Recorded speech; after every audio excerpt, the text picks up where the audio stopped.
This video is coming out and we're somewhere in Vietnam right now. That's good to think ahead of time. Oh, that's exciting. Anyways, back to the video. Hey, welcome. If you're new to our channel, we're Tim and Finn, and we put out travel videos about every Sunday on our series Tripped, where we travel around the world. And then when we're not doing Tripped, we have kind of informative videos like this one.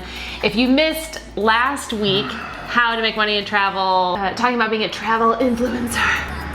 Oh God, Being a travel influencer. Stop, don't do that. It's just like being an influencer. We talked about how much we made in 2018. But we like actually share numbers. It's not just generalized or anything. So segue into here, since we talk about how that isn't a great business option, doing like the travel influencer, if you want to have a life of travel, a better option, a better business option is turning your full-time salaried employee position into a freelance or consulting gig.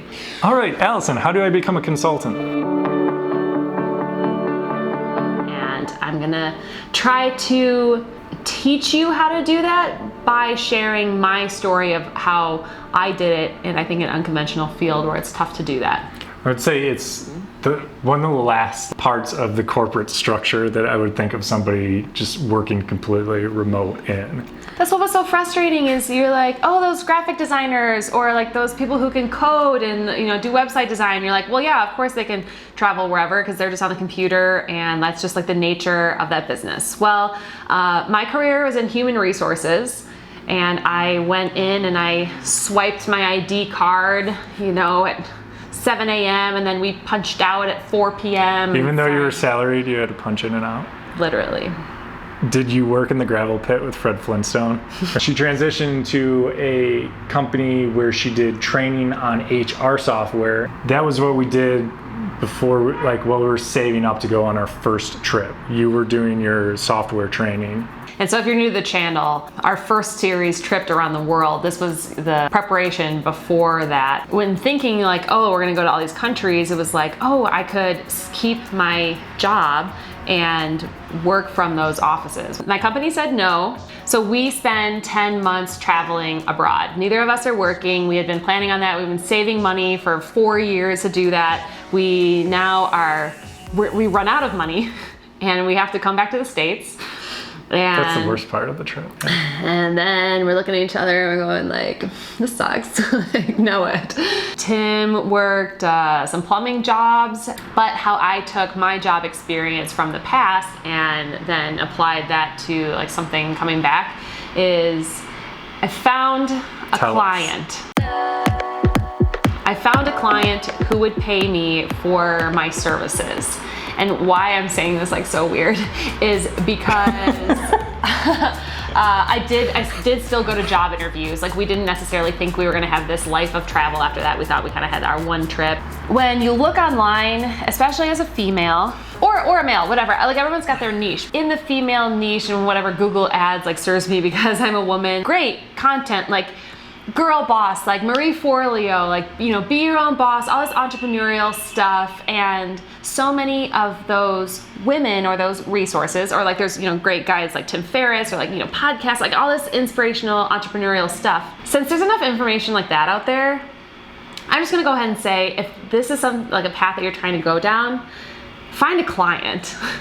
This is coming from the girl that when I met her, she literally had notebooks with business names and cute little business plans and drawings and everything. But I think that adds extra weight to, at the end of the day, you can be nervous about executing everything, but you're not a business till you find a client. That's the hardest part, and everything else falls in line after that. You know why that probably happened now that we're discussing it is I bet that happened because we came back, we didn't have money. Tim was plumbing. I needed money, and so it just made sense. I was interviewing for jobs, I needed a job, or I need a client.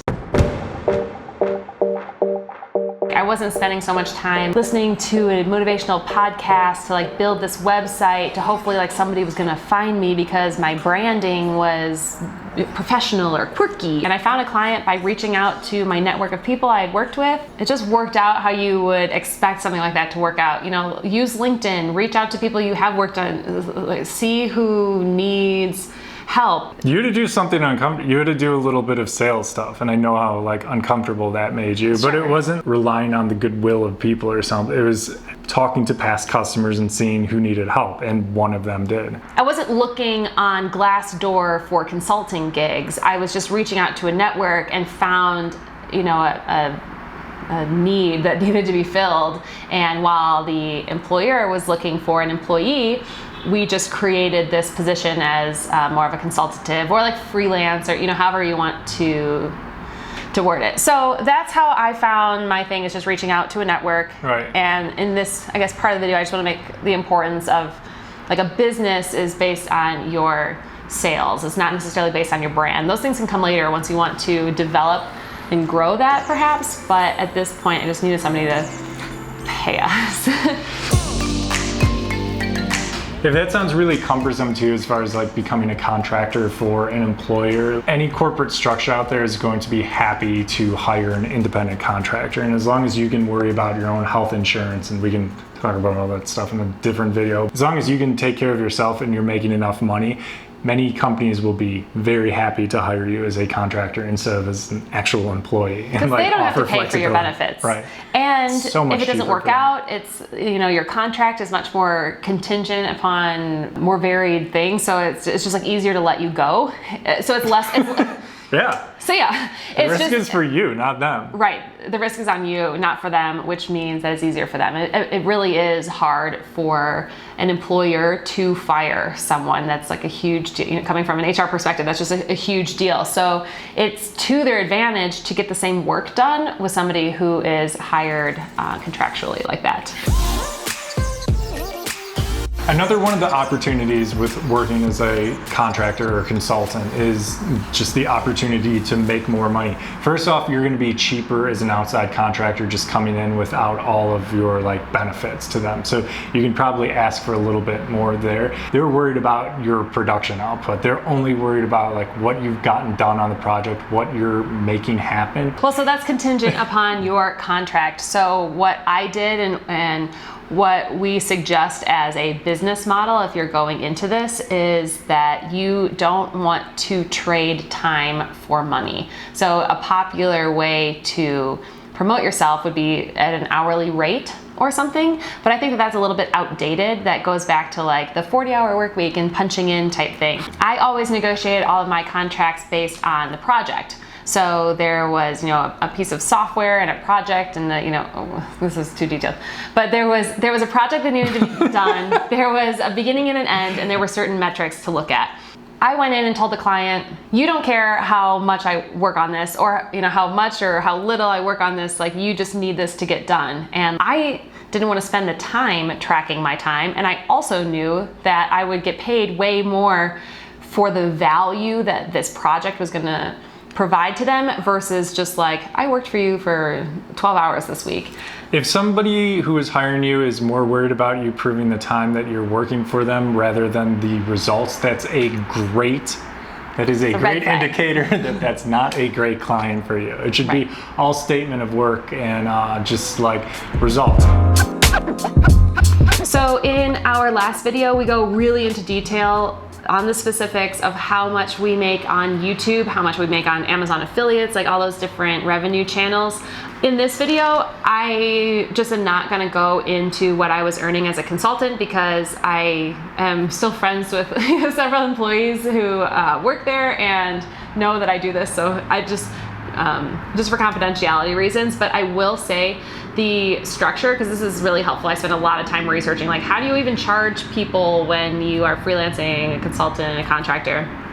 We talked about not charging for time. What I did is I put together a weekly retainer, is what it's called in the contracting world. And so you're essentially being paid to be available. And then also there's a statement of work of all of the things that you've agreed on. So based on all of the kind of almost how you think of a job description, all the line item things I was going to work on, that kind of goes in this statement of work. We signed it as a contract, and then we had one standing meeting a week, and then we also had just back-and-back phone calls as they came up throughout the week. But then I earned the same weekly rate and sent an invoice to the company, and then they, you know, paid me from their accounting department almost like they're paying a bill. And then when there were additional projects from the same company, then I just added additional things to the invoice. So there's kind of like a weekly baseline, and then, you know, anything above or below that. Never below that, always above that. There's always more work. Yeah. And then if I worked, you know, 5 hours in a week, I made the same weekly rate. And if I worked 45 hours in a week, I made the same weekly rate. It was usually less than 40. It was always less than 40, unless I was traveling. So not only could you be making more, but you'll also likely be working less because, you know, you're not commuting, and maybe you are, you know, visiting the Louvre in the morning in France. So, you know, wherever you are in the world while you're doing this. But then you're also not just like sitting through your employee meetings or just all the things that come along with being an employee. You're just really getting the job done. So likely, based on the project that you're working on, you are probably working less hours throughout the week, which also means you either have more time for travel, that's kind of the point of this video, or if this is like truly an entrepreneurial video, you have more time to take on another project. So what's another difference between being a contractor or being an employee is your boss coming in and being like, yeah, we're gonna also need you to like work on this project, and like, you know, you get like merit points for doing, or like good job. Good like, job. You're gonna no big good promotion, jobs. isn't it? If your client needs you to work on a different project, then you get to charge them for that. So let's say you're making $50,000 with benefits as an employee somewhere. There is no reason under the sun why you couldn't go in and ask for $60,000 cash as a contractor, no benefits, because that's still cheaper to the employer than the 50 with benefits. And now you have like 60K, let's say, and 20 hours a week. You can work on another project and make another 30K. Now all of a sudden you have more time, more flexibility, and you're making 40 grand more. I mean, that's not outlandish. That's no, like literally the point of this video is either, you know, be an entrepreneur, and like, granted, we're the travel channel, we're bringing this up in a travel context, but perhaps like you just want more free time to spend with your kids, or you just want to like not think about on Friday in the summer if you're going to go to the lake or not, or you know, whatever it is. To get to this point though, and like hearing this all again in your story, and like I lived it with you, I saw it. The hardest thing is finding that first client. We're not trying to like make that sound less trivial. That's hard. If you don't do sales, it's hard to go out there and sell yourself at first. But if you want to make that happen, you got to use that as your motivator. And like Allison said, it only takes one client. And a great place to start is your current employer. Maybe, you know, times are tough for them, and changing from an employee with benefits to a contractor where you are remote, where maybe you're working less hours, maybe you are making less money, but if you're living in Bali, you're also going to be spending less money. That let us be location independent though. It made all the difference in the world and funded us for that entire trip. So that Tim could build Amazon, which is our next video. Oh, this is a real ending. This is a real ending. It just goes into the next one. Look at this segue. It's like we've been dating or something. We'll see you in the next video if you want to hear about Amazon. I'm not going to ram Amazon. You should, because we kind of set this series up to be like Goldilocks and the Three Bears. Being a travel influencer. Don't do this voice again. A hard time in the last video. This was kind of like our stepping stone, and then we feel like we've found it with Amazon. We like love when YouTube videos or travelers, they're like, we found it, and it's just like a girl's like ass on the If I had a nickel for every video called "We Found It." So in the next video, nickels. we found it.